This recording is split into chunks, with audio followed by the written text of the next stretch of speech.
lots of people have been working for many years to try to protect the ocean, and we've made a lot of progress. There's success stories all over the world, but nevertheless, we're still losing mangroves quickly. We're still filling in salt marshes. We're still putting a lot of pollution in the water. And the data suggests that we're actually, us humans, are impacting the ocean over about 40% of its surface. There's very little pristine area left. So why is that? Why can't we make more progress faster and scale up these conservation efforts to the scale of the whole ocean? Well, one way we can try to get at this is described in this recent paper we published in Biological Reviews, which tries to get deeper. It tries to go beyond the symptoms of cutting mangroves and filling in salt marshes to understand why people do these things.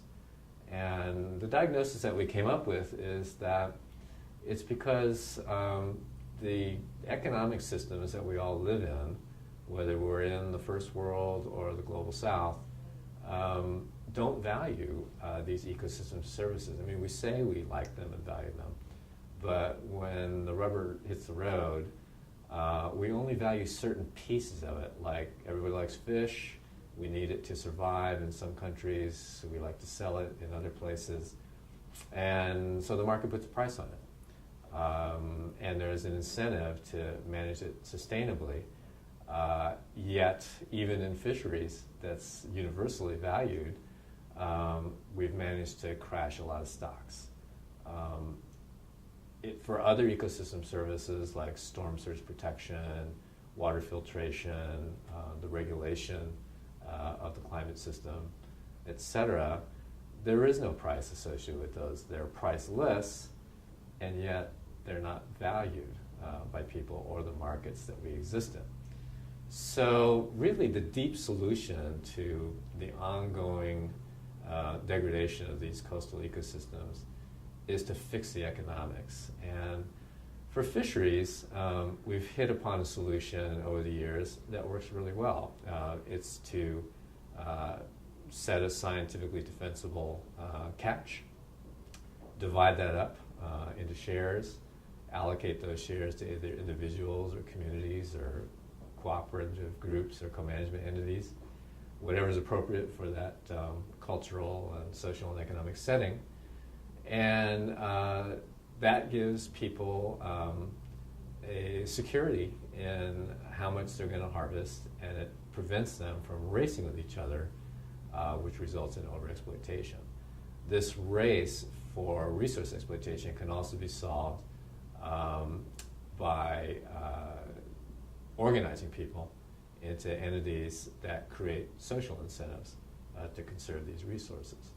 So we know what to do. Why isn't it happening for other ecosystem services? I think the reason is that in the coastal zone, the rights are not clear. People don't know what is theirs to steward, and they can't benefit from their efforts to conserve these ecosystem services.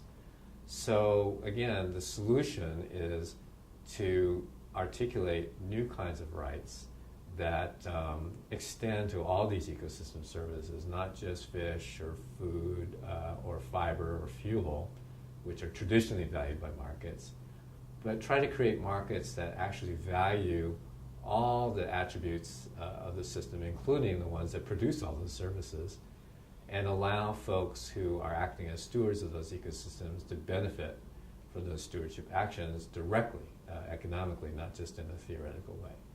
So our paper lays out a lot of tools that have been developed over many years to create these kinds of markets. It also lays out a lot of the challenges. This is not an easy thing. It's not a panacea. These markets can go awry, just like any markets can. So it's all about the design. It's all about good implementation.